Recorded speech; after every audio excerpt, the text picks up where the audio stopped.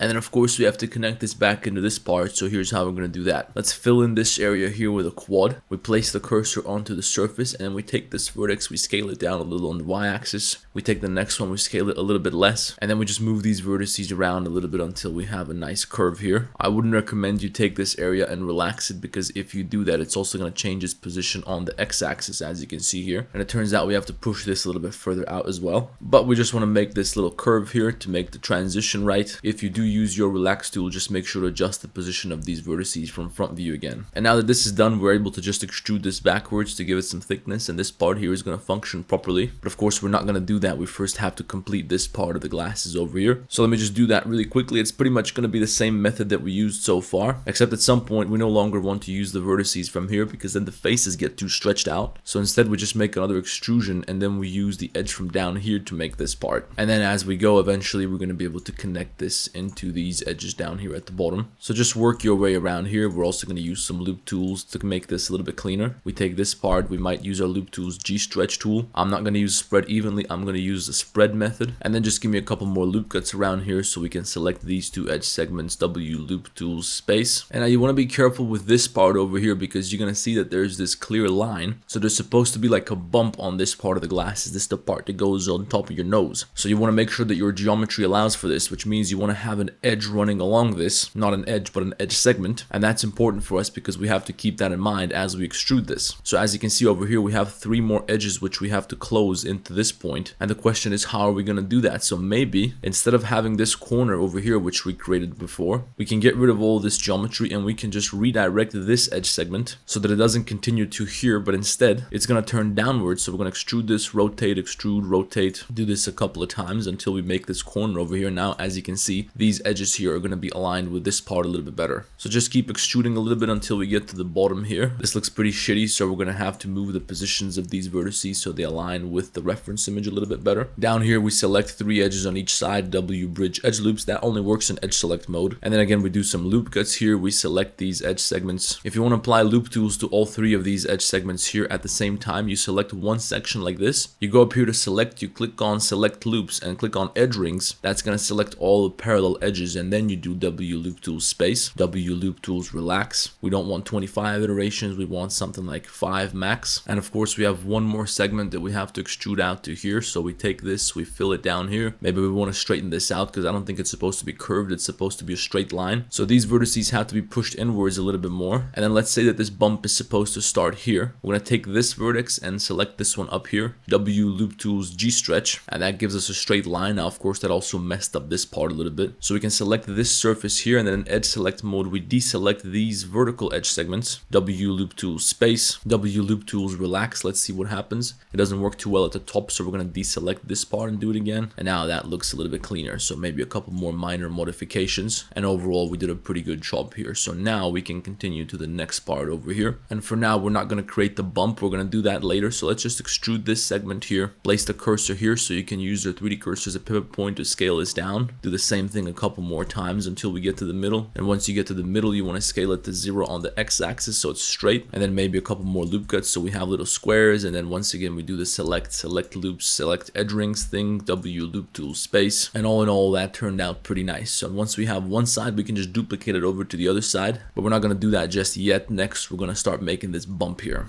So to make the nose bump, the first thing we got to do is take these edges right here, and when we select all of them, we're going to go W loop tools G stretch to turn them into straight lines. And I don't really have a top view image where I can tell exactly how far I'm supposed to push this bump, so we're just going to kind of eyeball it. And we're going to deselect this last edge segment here, or the first one rather, then push these outwards a little bit, then deselect the next one and push them out a little bit more, deselect another one, push them a little bit more, and just try to shape this like the curve which we can see over here. And remember that this is just half the curve, so later on we're going to do the other half once we have the mirror modifier in place. So I think something like this is supposed to do the job. I think that looks pretty good. And I think maybe we have to take the top segment over here and make it a little bit larger on the y-axis. And then when we do that, we're going to once again take all these segments here, W loop tools G stretch, and then this is going to be angled a little bit. We can push it a little bit further if we want to. And there we go. That gives us the nose bump. Now let's see what happens when we add our mirror modifier. So we're going to go add modifier. In the generate section you'll find the mirror modifier. We have to set that to x-axis, and it's mirrored mirrored over the origin point, which is over here in the middle of the circle, which was the origin point of the circle that we started from. But we have to place the origin point over here on this line, so we mirror across this point. So you select the vertex here, place the cursor there, you go to object, set origin, origin to 3D cursor, and now this shit mirrors across this point. So that works a little bit better. It's just you can see that we have this little sharp point, so we have to adjust that. We can go to front view and just take a couple of these vertices and slide them up with double G and Alt, and same thing down here at the bottom. So double G and Alt to push it downwards a little bit to here. It looks like we have to push everything a little bit further out because we didn't get the middle perfectly right. So let's place the cursor onto a point here, and we're going to select all these face segments, scale them up a little bit on the x-axis, and then we also have to change the position of our origin point to the end once again, and that's going to get us a little closer. It looks like we twisted something over here, so it's not straight anymore, so we got to do the G-stretch operation one more time. I think this nose bump is not big enough at all. It looks a little bit funky, but we're going to be able to take care of that later. I don't want to fuck with it right now anymore.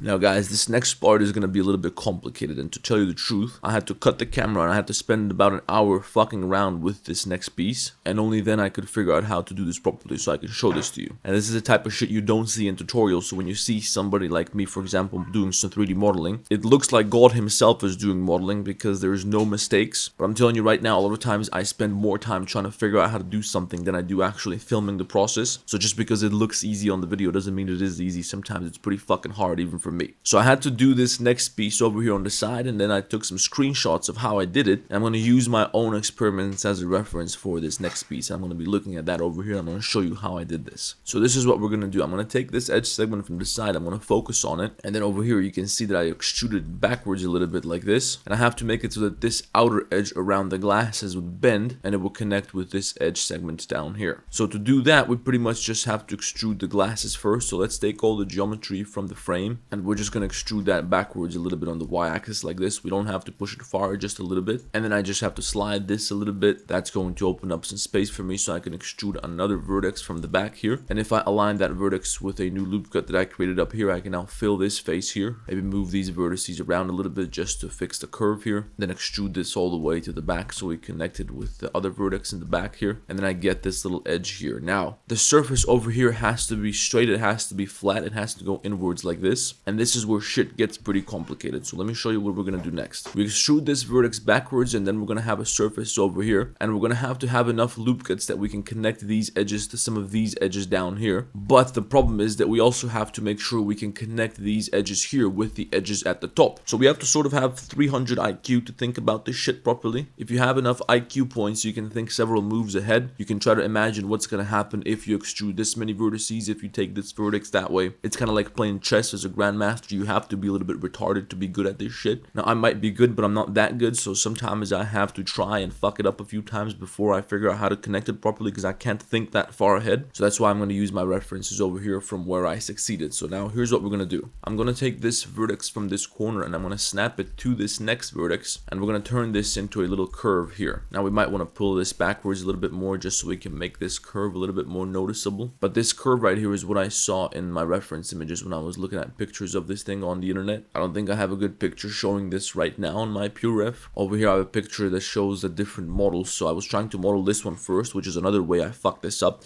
But this is not the same thing as what we're making right now. This is a different version. And I only figured that out later once we were already halfway done with the modeling. But anyway, trust me, we're supposed to have a shape like this up here at the top. And then once we have that, I'll place my cursor on this point and I'll select 1, 2, 3, 4, 5, 6 edges here. Extrude them, scale them down on the y-axis to bring them in this direction. And then we're going to scale them to 0 on the z-axis. That's going to give me this little surface right here. And after we extruded 6 vertices, now I'm going to start taking this down. So I'm going to extrude this downwards on the z-axis, push this edge inwards, and we're going to have to add a couple more loop cuts here, but let's hold our horses for now. We have to add some thickness to this surface, so I'll place my cursor onto this edge which we extruded from the frame. Then I'll take the edges from the inside of the frame, extrude them, and align them with the y-axis as well. Not with the y-axis, but on the y-axis. And then we're going to take the faces from the front of the frame like this, shift the right click, scale them to 0 on the y-axis, and now we can connect that with this piece which we're extruding out. So merge your vertices by distance, correct your normals with Shift N, and as you can see, that gives us the right type of geometry so we can connect everything. Now we got to be careful because we have to make this corner here round. So I'll make some more space. I'll place the cursor on the inside and I'll scale this towards the inside a little bit to make this curved. Then I'll bring my cursor here and align this with the 3D cursor, connect everything down here at the bottom. This is just a lot of manual work. I know this shit is probably pretty boring to watch. It's not as interesting as watching fucking hype videos about the new Blender update, but believe me, this is the kind of shit you have to go through if you're trying to get your 3D modeling skills improved. So extrude this vertex down here, then I add 2 more loop cuts, so that gives me 1, 2, 3, 4, 5, 6 edges right here. Then I connect those edges with the side over here. Then I need some more geometry down here at the bottom, so I have to duplicate this surface and align it with the 3D cursor in the front. And then I extrude this edge, I fill it with this one, I extrude it again, I fill it with the next face, and finally I'm gonna have to connect it with this vertex that we had here from before. And on the bottom edge we have to have 1, 2, 3,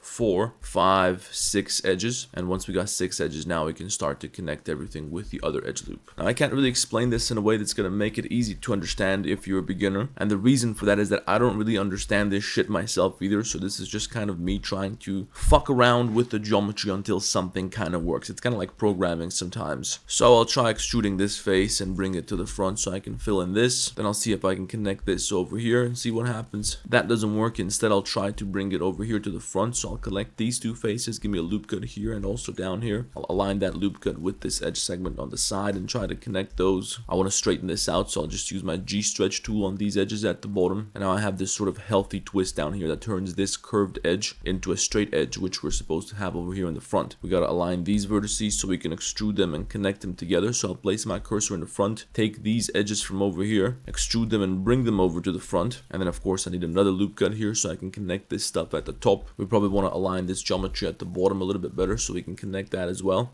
Now we can fill this, but I don't know what the fuck we're gonna do down here. I think I'll just have to fool around with the faces at the bottom to try to delete everything, reconnect it again until something works. So let me try extruding this up and pulling it to the side, and then connecting that with these vertices that I have up here. And then if I add a loop cut here, I can do 1 quad here and another quad here. And then eventually I figured out how to wire everything properly. Don't ask me how, because I don't have no fucking idea. But it works, so here we go. This is what it looks like. And now we can add some subdivision surface. And when we add the subdivision surface modifier, now we're going to have to start adding some bevels to sharpen the right edges. And when you do this, you want to be careful because you might fuck something up pretty bad. So you're going to duplicate this object, you're going to drop it down, you're going to hide it with H, and then we have to start selecting all the edges which we want to bevel. So in my case, that's going to be all the edges that go around the front and the back of the frame. This part here is going to be a little bit tricky because if we try to add a bevel here, it might fuck up this corner a little bit, but we're going to select it anyway and let's just see what happens. And over here we have this triangle. This is also where things tend to get a little bit complicated. It's a problem if you have a very thin, tiny triangle, because then when you add a bevel, the bevel's gonna go through the triangle and it's gonna create a fucking abomination down here. So we gotta watch out for that. I want to sharpen this edge down here. I want to take all these edges here. Also, this has to be sharpened. Everything around the top. This area over here at the top. Also, this edge that goes all the way around here. No, we don't want to sharpen that edge. Instead, we're gonna take this one over here from the corner and this one from the side. So now let's see what happens if we do Control B. For some reason, when we bevel this, you can see that nothing happens on this edge. That's because I accidentally duplicated these edges, because sometimes when I press Shift Alt,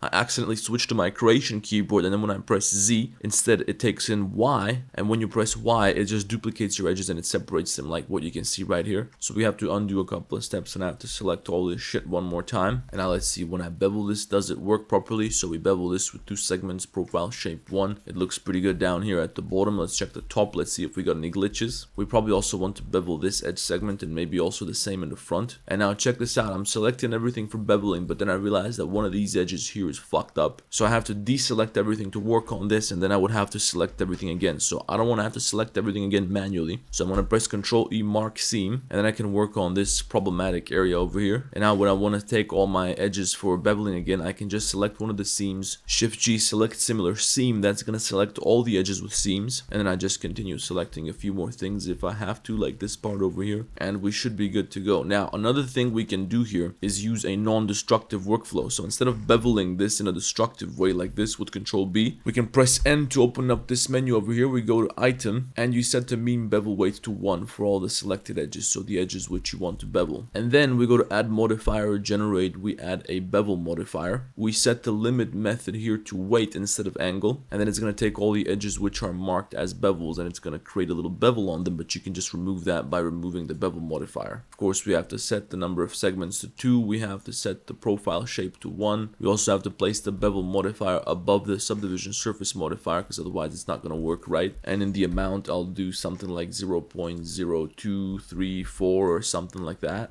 And there we go. Now we got this piece taken care of. We got our subdivision surface modifier. We got our bevels ready to go. Next, we're going to start working on the earpiece over here, which attaches the glasses to your face.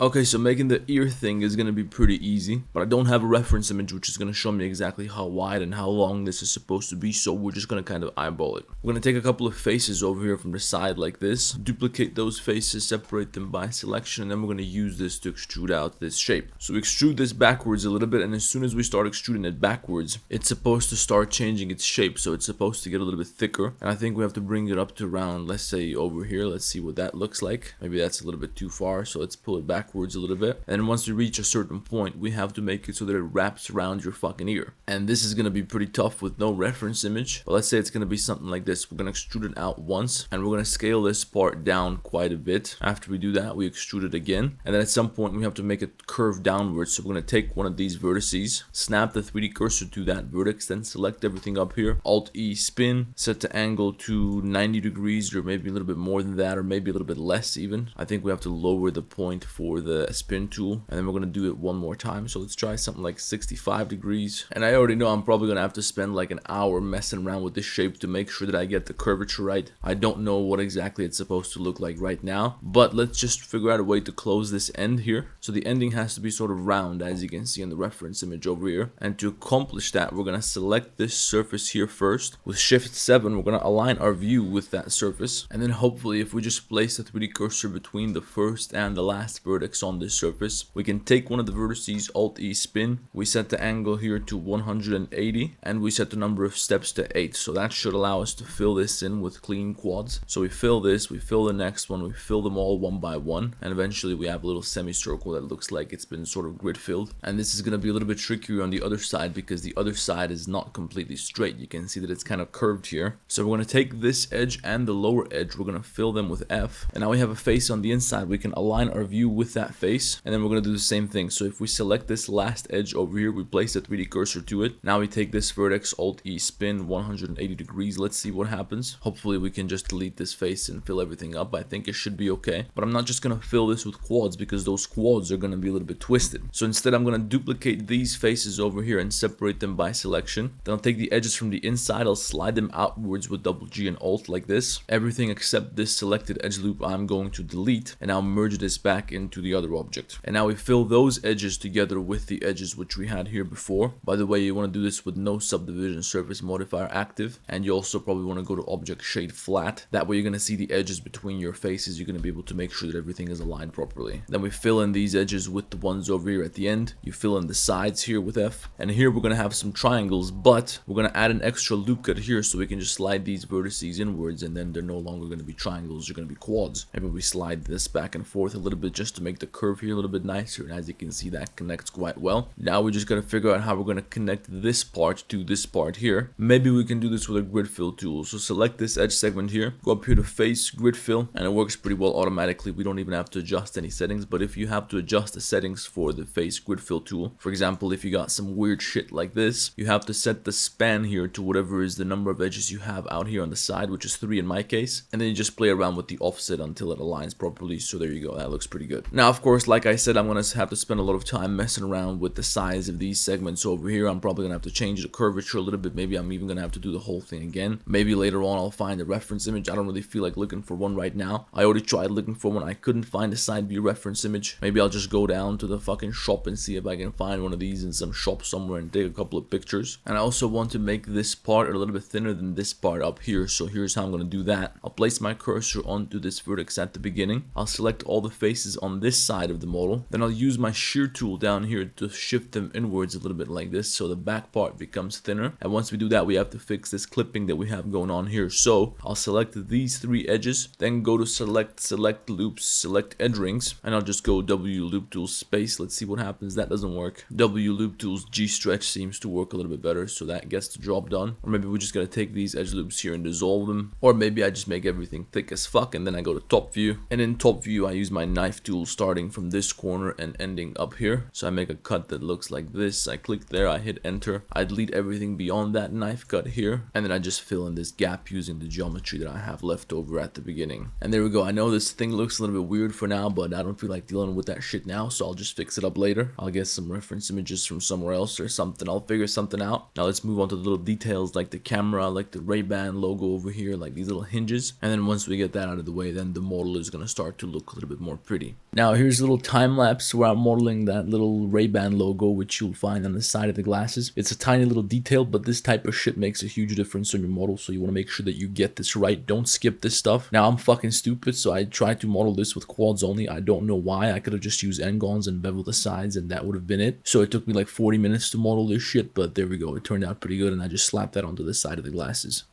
Now here's another little time lapse where I'm modeling the cameras on the front of the glasses so you can record unsuspecting women on the street. And the reason I'm making this into time lapse is so we don't have to spend 15 minutes talking about this, so we can save some time. It's pretty basic shit. It's just some circles. I'm extruding them, I'm beveling them. I don't know if this is the right shape. I just made something that looks cool and kind of looks like what I see in the reference image. And then to make the lens, I used the cube. I added a subdivision surface modifier. I applied the subdivision surface modifier. Then I add a cast modifier so I can turn it into a perfect sphere. Then I squeeze that down. I cut off one half, and that turns it into a sort of lens so I can use that to cover the camera. And I did that twice because we're supposed to have two of these. And then we got this little hinge thing on the side, and I was fucking around with this for quite a long time, but I basically just started from a circle. I took half a circle, I extruded it out, then I created two little cylinders on the side, which I fused together with this shape that I created from the circle. I used those same circles to form the other part of the hinge, and I used a little bit of spin tool to create the inner area. I spent a lot of time here just wiring everything up so the topology will be good, so it works well with the subdivision surface modifier, but it was a pain in the ass to do this, so here's a little time lapse, because again, I don't want to spend 30 minutes explaining this shit, but if you guys want, I can make another video to explain this. Alright, that's all I got for you guys in this video. If you think I missed something important, then just let me know down in the comments and I can make another video, or you can ask a question on my Discord server. Don't forget to check out the courses in the description if you want to learn more about the shit I'm doing over here in Blender, or if you just want to support the channel. But anyway, like the video, subscribe to the fucking channel, let me know in the comments what you want to see next, and I'll see you guys in the next one.